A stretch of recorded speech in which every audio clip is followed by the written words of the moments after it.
Headlines आप जान चुके हैं। कौमी असेंबली का इजलास इस वक्त जारी है, आपको वहां लिए चलते हैं और बिलावल भुट्टो इज़हार ख्याल कर रहे हैं।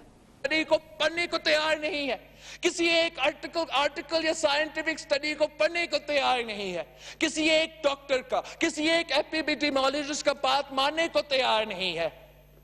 कैसे कह सकता है कि जो आपका अमवात होगा, जो आपका शराय अमवात होगा, उससे कोई ताल्लुक नहीं होगा आपका मईशत से। जितने लोग मरेंगे उतने ज्यादा नुकसान होगा आपका मईशत को। जितना ही लोग बीमार होते हैं उतनी ज्यादा नुकसान होगा आपका मईशत को। अब अगर एक खानदान में एक जो अर्निंग मेंबर है वो फौत हो जाता है, बीमार हो जाता है, तो पूरा खानदान का क्या होगा? वो कैसे अपने आप को खिलाएंगे? जिस तादाद में, जिस तेजी से ये बीमारी फैल रही है, मुझे तो ऐसा लग रहा है कि पाकिस्तान, रियासत पाकिस्तान वो ही किरदार अदा कर रहा है जो हमने कारगिल में किया था, जहां हमारे लोग, हमारे सोल्जर्स, हमारे सिपाही जंग तो लड़ रहे थे, शहीद हो रहे थे, जैसे आज हमारे डॉक्टर्स, हमारे नर्सेस कर रहे हैं, लेकिन हमारे रियासत मानने को तैयार नहीं था। कहते थे कि कोई जंग नहीं है, हमारा सोल्जर्स वहां नहीं है, सामान नहीं बेचते थे, उनके लिए यूनिफॉर्म्स नहीं थे, सप्लाईज नहीं, खाना तक नहीं था। आज भी पाकिस्तान में ये वबा फैल रही है।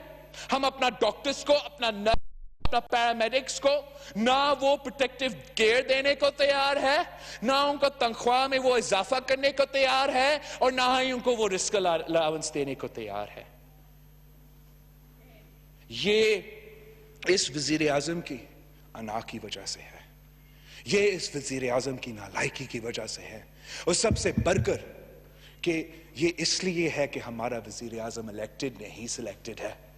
अगर इलेक्टेड होता, जमहूरी तरीके से इलेक्टेड होता, तो एक एक इंसान का जिंदगी का फिक्र करता। अभी उसको कोई फिक्र ही नहीं पड़ता कि पाकिस्तान के अवाम मरे तो सो मरे, बीमार हो तो सो बीमार हो जाए। उसने किसी और तरफ देखना है वोट्स लेने के लिए, उसे किसी और तरफ देखना है हुकूमत बचाने के लिए। आज भी ये तकरीर मेरे लिए नहीं था, आज भी ये तकरीर ख्वाजा आसिफ साहब के लिए नहीं था, ये तकरीर सिलेक्टर्स के लिए था, आवाम के लिए नहीं था। पाकिस्तान क्या, पाकिस्तान के अवाम या सिलेक्टर्स, अब क्या कह रहे हैं उनको कि आपका सबसे बड़ा कामयाबी आपका फॉरेन पॉलिसी है। वो हुकूमत, वो वजीर आजम जो कश्मीर, मकबूजा कश्मीर का सूरत हाल उनके नाक के नीचे जो हुआ है, आप कश्मीरियों से पूछे, मकबूजा कश्मीर के अवाम से पूछे कि क्या आपका फॉरेन पॉलिसी कामयाब रहा है, वो आपको जवाब देंगे। आपका फॉरेन पॉलिसी बुज़दिलाना रहा है, आपका फॉरेन पॉलिसी एक कठपुतली का फॉरेन पॉलिसी रहा है, आपका फॉरेन पॉलिसी पाकिस्तान की तारीख का सबसे कमजोर फॉरेन पॉलिसी रहा है। आप पाकिस्तान की वाहिद वजीर आजम हो जिसने मोदी का कैंपेन चलाया है, जिसने पुलवामा का हमला के बाद कहा कि वजीर आजम मोदी बनेगा तो कश्मीर का मसला हल हो जाएगा। अगर आपका कैंपेन इंडिया के खिलाफ इतना कामयाब था, अगर आप इंडिया के खिलाफ लॉबिंग कर रहे थे, अगर आप इंडिया के खिलाफ हर फोरम पे उनके खिलाफ न्यूयॉर्क टाइम्स में और पता नहीं कहां सेनेटर लिंडसे ग्राहम को कह रहे थे कि इंडिया बुरा है, तो इस सवाल का जवाब दे कि यूनाइटेड नेशंस का सिक्योरिटी काउंसिल का नॉन मेंबर वो कैसे मुंतखब हुए? उन्होंने 184 वोट्स लिए हैं आउट ऑफ 192। ये है आपका कामयाबी कि भारत को 184 वोट्स, 184 ममालिक उनको वोट देने को तैयार थे। इसको आप कामयाबी की तरह पेश करते हो। चाइना का जिक्र करते हैं, सीपैक के साथ जो इस हुकूमत ने किया, इनके जो गैर जिम्मेदार वजीर है, जिनके बयानात की वजह से चाइना ने भी एहतजाज किया। पाकिस्तान के चाइना के साथ जो रिलेशनशिप्स है, इसकी बुनियाद शहीद जुल्फिकार अली भुट्टो ने रखा है। आप खुद चाहे वो आपको कहेंगे। और जितना नुकसान पाकिस्तान और चीन का रिलेशनशिप में, पाकिस्तान और चीन की जो स्ट्रेटेजिक एम्स है, खान साहब ने पहुंचाया है, किसी और वजीर आजम ने नहीं पहुंचाया है।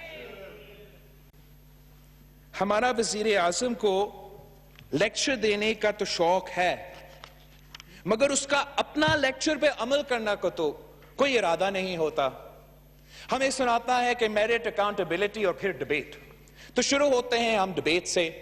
वजीर आजम ने कहा कि वो हर वेडनेसडे पे आके हमसे डिबेट करेगा। अब दो साल हो चुके हैं हमारा वजीर आजम ने इस वादा पे, जैसे हर वादा पे यू टर्न लिया है। आज भी तकरीर करके चला गया है जबरदस्त, लेकिन वो डिबेट नहीं होता। अगर वजीर आजम ने डिबेट करना है तो हमारा सवाल का जवाब देना पड़ेगा, और हमारा वजीर आजम इसलिए हमारा सवाल के जवाब नहीं दे सकते। ना मईशत को उसको जवाब देने का कुछ है, ना सेहत पे, ना फॉरेन पॉलिसी पे, तो इसलिए वो डिबेट करने को तैयार नहीं। तो मैं चैलेंज करता हूं वजीर आजम साहब को कि या इधर आके डिबेट करे, फेस टू फेस डिबेट करे, जहां आप ऑपोजिशन का सवाल का जवाब दो, या टीवी पे, आपका बड़ा शौक है टीवी पे जाने को। हम चैलेंज करते हैं वजीर आजम साहब को कि हमें टीवी पे डिबेट करे, कहीं ना कहीं आए, ताकि आप जो झूठ इस कौम को खिलाते हो, जो झूठ आप हर तकरीर में दोहराते हो, जो झूठ आप हर प्रेस कॉन्फ्रेंस में दोहराते हो, उसको जवाब आपको देना पड़ेगा। लेकिन आप देख ले चेयरमैन साहब, आप देख ले, वजीर आजम हमारा बुज़दिल है, वो ना मेरा जवाब यहां देने को तैयार होगा, ना टीवी पे हमारा डिबेट करने को तैयार होगा। हमारा वजीर आजम जो है वो अपना फॉरेन ट्रिप्स का प्राइस टैग हमें सुना रहा था, और जिसमें हमारा उनके साथी बहुत खुश हो रहे थे, मैं भी खुश था।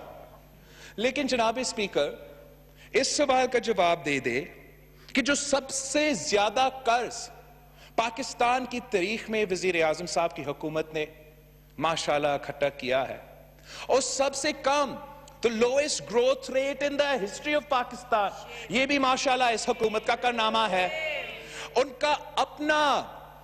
उनका अपना वजीर, उनका अपना प्लानिंग डिपार्टमेंट का अपना रिपोर्ट कहता है कि जो पाकिस्तान की मुआशी सूरत हाल है, कोविड से पहले बुरा था। आपका अपना इकोनॉमिक सर्वे जो नेगेटिव 0.4% ग्रोथ का जिक्र करता है, जो हकीकत में नेगेटिव 2.2 का ग्रोथ है, वो लॉकडाउन का पहला का एनालिसिस था। लॉकडाउन इंप्लीमेंट करने से पहले ये रिपोर्ट का डाटा है। मतलब आप नेगेटिव ग्रोथ में थे लॉकडाउन से पहले। इसलिए हम कहते हैं कि आप कोरोना के पीछे छुपने की कोशिश